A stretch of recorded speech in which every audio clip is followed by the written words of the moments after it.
प्रेरणास्पद कथा YouTube channel पर मैं धनंजय जैन आप सभी का हार्दिक अभिवादन करता हूँ। दोस्तों, प्रीति के पुष्प इस धारावाहिक में एक अलग सा मोड़ आ गया है।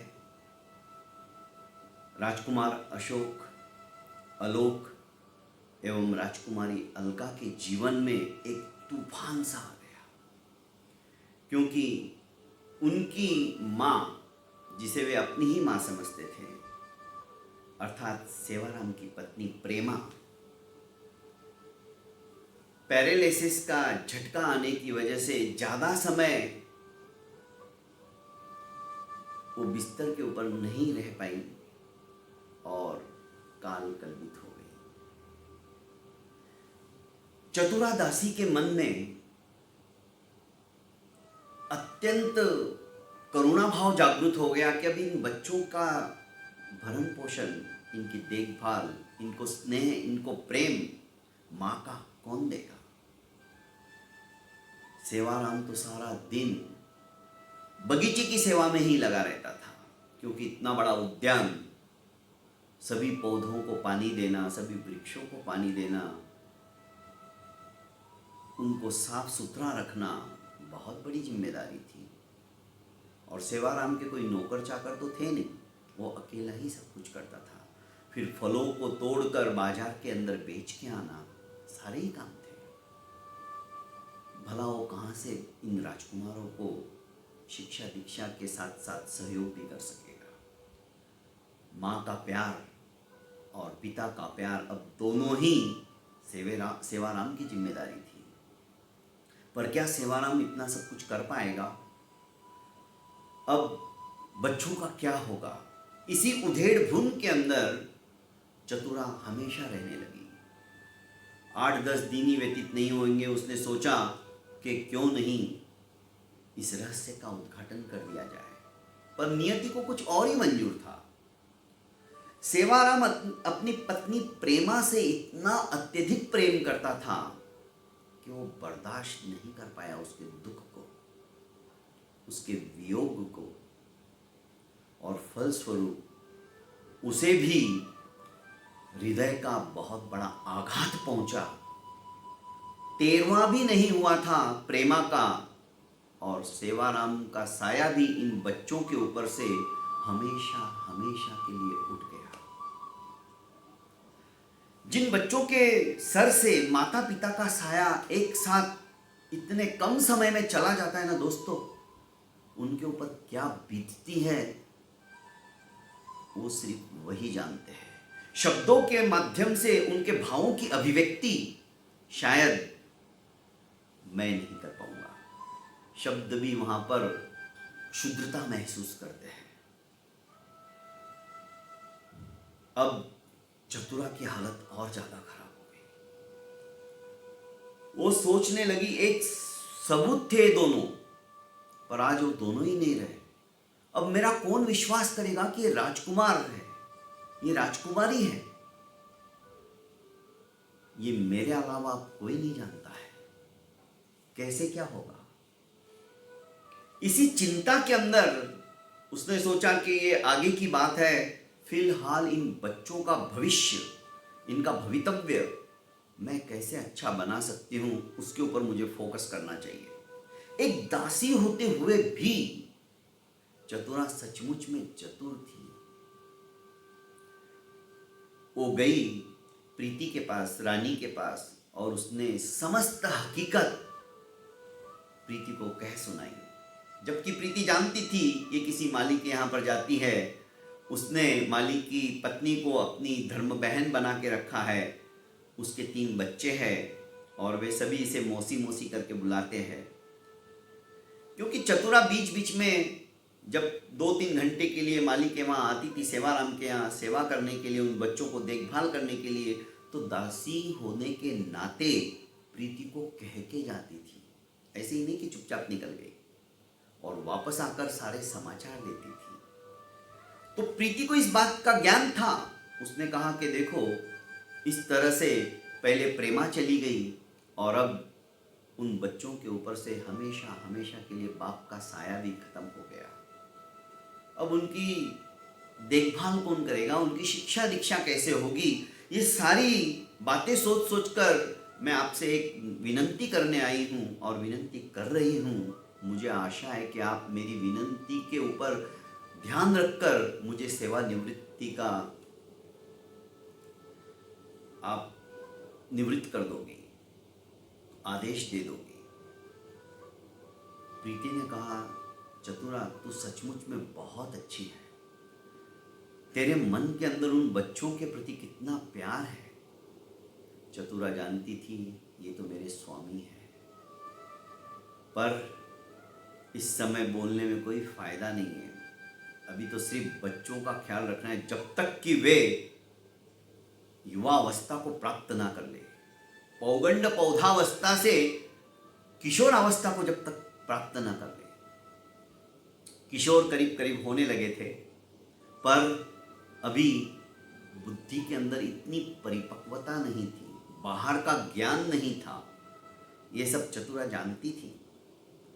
सिर्फ उन्होंने शिक्षा ली थी, दीक्षा ली थी आचार्य सरस्वती पुत्र से, पर संसार में कैसे कैसे लोग होते हैं वो ज़्यादा लोगों से मिले नहीं थे, उनको एक्सपीरियंस नहीं था। इस बात का ज्ञान होने के कारण से चतुरा ने सोचा कि उनके साथ सारा दिन अब मैं रहूँगी, और यही सोचकर उसने रानी प्रीति से कहा कि आप मुझे इजाज़त दीजिए। और रानी ने भी सहर्ष उसकी बात समझकर कहा कि मेरा क्या है, मैं तो वैसे भी एकाकी हूँ और काम होता ही कितना है, थोड़ा सा तो काम रहता है, मैं कर लूँगी, पर तुम ऐसे नेक काम को छोड़ो मत। उसने कहा नहीं, मैं बीच बीच में आपके पास भी आती जाऊँगी, पर अब अधिकांश समय जैसे मैं आपके पास रहती थी, अब चाहती हूँ कि मैं उन बच्चों के साथ व्यतीत करूँ, क्योंकि ये बहुत बड़ी जिम्मेदारी है किसी का घर बसाने की। प्रीति ने उन्हें सहर्ष आदेश दे दिया, सहर्ष स्वीकृति दे दी। दोस्तों, इसके पश्चात चतुरा महाराज के पास गई। महाराज विक्रम सिंह ने भी सारी स्थिति सुनी तो कहा कि है तो वे माली के ही पुत्र ना, उनके लिए तुम क्यों इस तरह से राज्य दासी का पद छोड़ रही हो? मालूम है तुम्हें, इस पद को पाने के लिए भी लोग कितने लालायित रहते हैं। मुझे ज्ञान है, पर मेरा कर्तव्य मुझे कहता है कि मैं अब उनके भरण पोषण एवं उनके समुज्वल जीवन के लिए अपना समय व्यतीत करूं।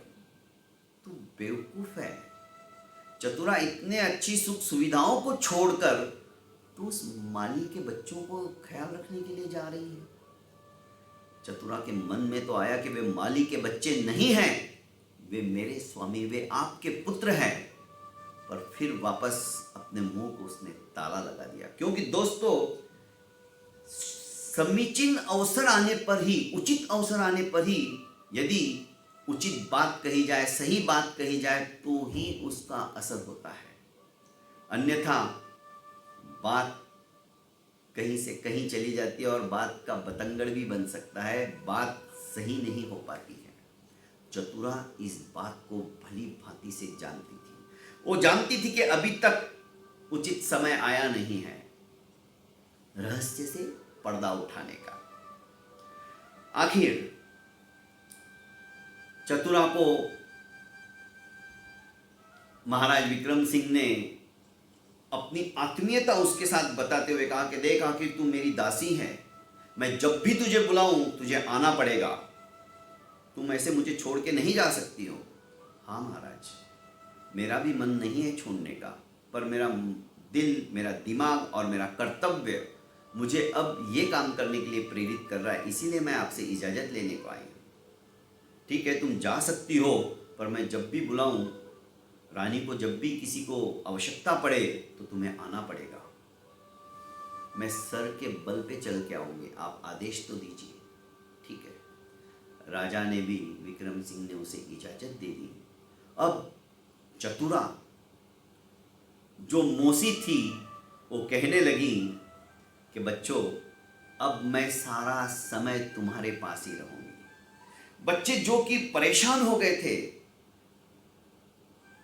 मैंने कहा ना, माँ बाप का साया बचपन से ही जिनके सर से उठ जाता है ना दोस्तों, उनका जीवन ऐसे लगने लगता है जैसे निरर्थक हो गया है।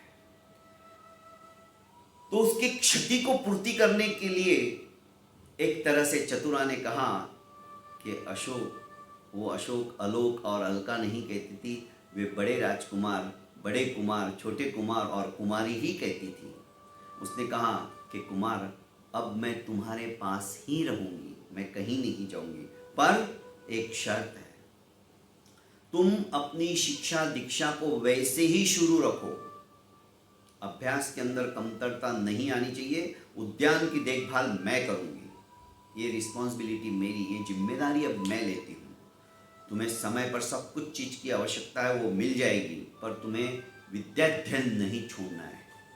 सबने मंजूर कर लिया, सब बड़े खुश थे, क्योंकि उसके साथ उनको इतना समय हो गया था और अब तो पूरा समय उनके साथ रहने के लिए कटिबद्ध हो चुकी थी। आखिर चतुरा अब उस कुटिया के अंदर रहने लगी, पूरे उद्यान का ख्याल रखने लगी। दिन भर जिस तरह से सेवाराम उद्यान की सेवा करता था, उसी तरह से चतुरा अब मेहनती तो थी, उद्यान का ख्याल और बच्चों का ख्याल रखने लगी।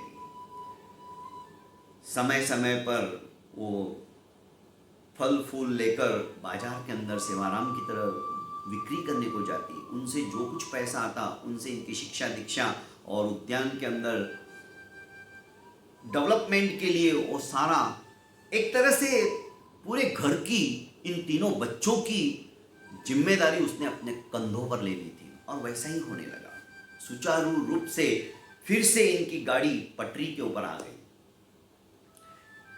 सेवाराम की सेवा तो सचमुच में अद्वितीय थी, क्योंकि बच्चे देखते थे कोई भी अतिथि बाहर से आया, थका हारा, भूखा प्यासा, और उनके उद्यान के अंदर विश्रांति हेतु कोई बैठ गया, तो वे उनकी भी अतिथि देवो भव के अनुसार उनको अपना भगवान समझते थे और उनकी सेवा करते थे यथाशक्ति।